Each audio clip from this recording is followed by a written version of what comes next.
What's going on, y'all? So in this video we're going to button up this engine swap.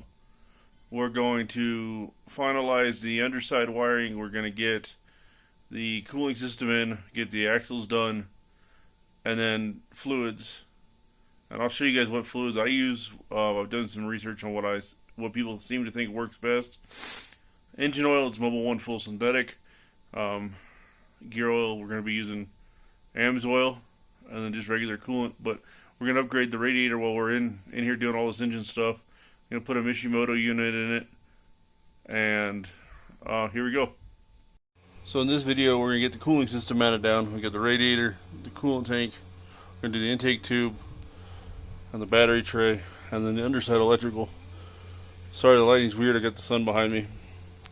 You guys can see I have a nutsert here and a nutsert here.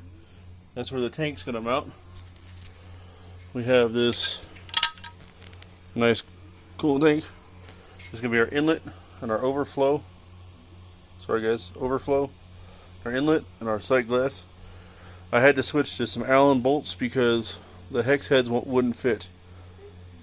So let me get this situated in here. Maybe I can do this just right. You guys can see.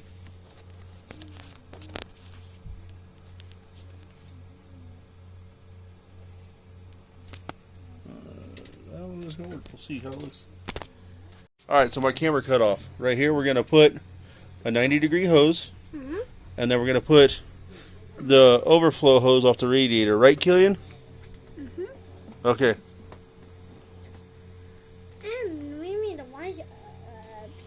So now we have the coolant overflow bolted up. We're going to start working on pulling the tires and getting the axles in. But I'm not going to show that right now. I'm going to kind of cut ahead to everything being done, and we're going to get the radiator in. And here's my chief inspector. We looking good? Can I get a thumbs up that we're looking good? Cool, dude. Alright, and this is where we're at. You guys can see I have it just hanging on the bolts that mounted to the firewall. Or the inner structure. So we're just going to tighten this up. And it's going to eventually just fall into place. And this one. The radiator will probably be the last thing I get in this car in this series of things, just for the simple fact that I don't want to damage it. I have a nice Mishimoto radiator that's going in here. So, snug this in.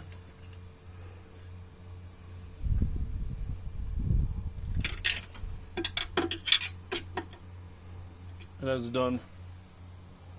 Now, what I'm going to do is I'm going to put a 90-degree hose which comes down and hangs down right here to let the overflow out. Alright, Mishimoto radiator. $128 on eBay. They had it on sale because the box had some damage to it, but there's nothing wrong with the radiator when I inspected it after getting it here.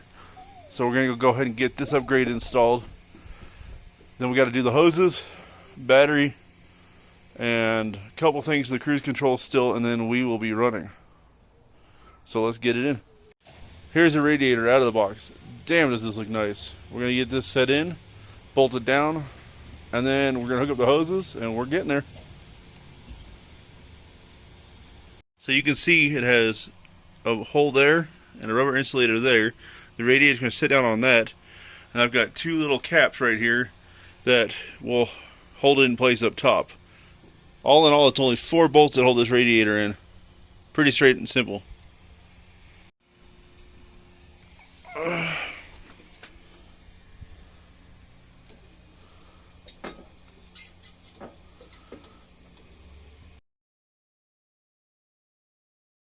I got the radiator in, but I ran into snags running the factory fans.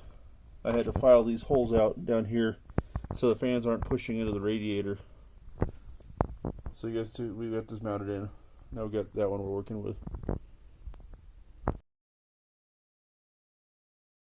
Say go. Did we fill the transmission? So when the transmission is full, guys, it'll come out of the fill plug here. Kind of hard to see. And then you'll just tighten that up. And there's going to poop out here. Here's my setup for filling these transmissions. I have a funnel set up with a long hose on it to catch all the fluid. Looks like the trans holds about a little over 3 quarts. And you guys can see it's driven, it's full now. So we'll get this pulled out, plug it up, and then off to install the radiator and the coolant reservoir.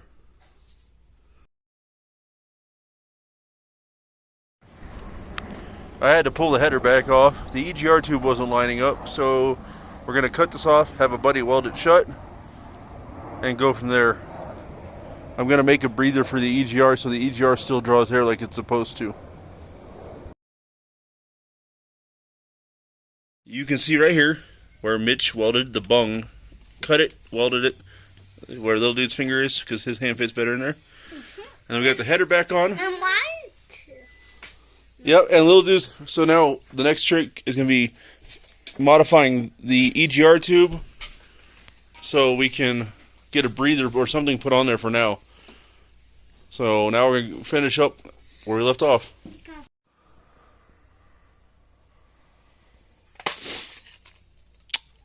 Alright, so header's in, tightened up again. I showed you guys the modifications to that. I have to get a cutting blade. We're going to modify the EGR tube to mount a filter on the EGR, just so it still draws air and it doesn't throw any codes. But back here, you can see this line right here. This hooks to our manifold, comes up here, and mounts to our solenoids, which are looking like this.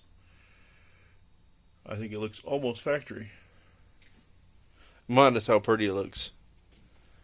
So what's left?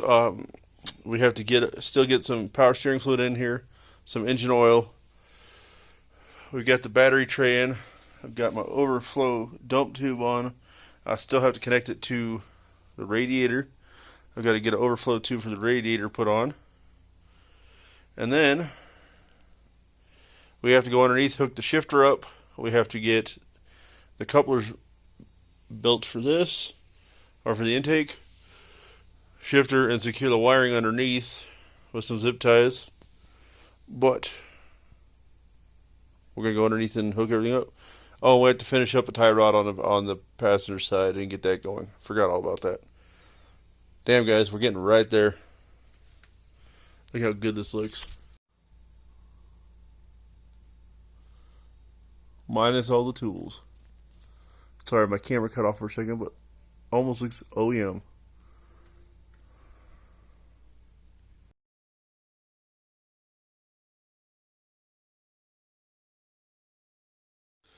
So right here we have our EGR inlet, because we cut it off there.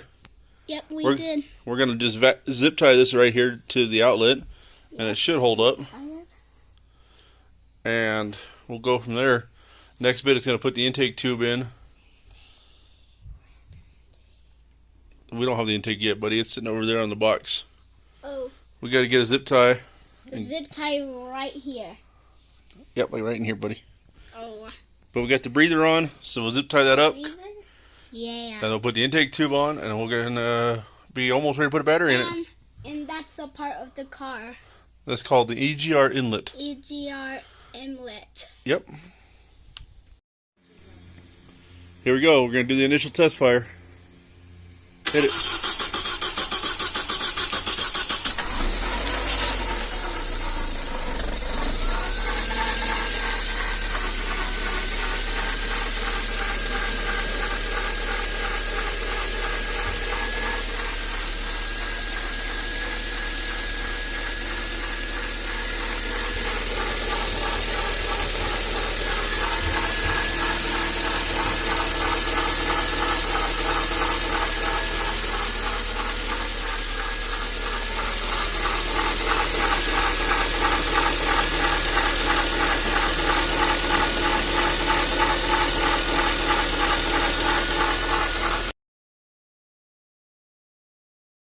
Alright, so I'm getting into the video here. I got to do some troubleshooting tomorrow, and I'll show you guys what we're doing.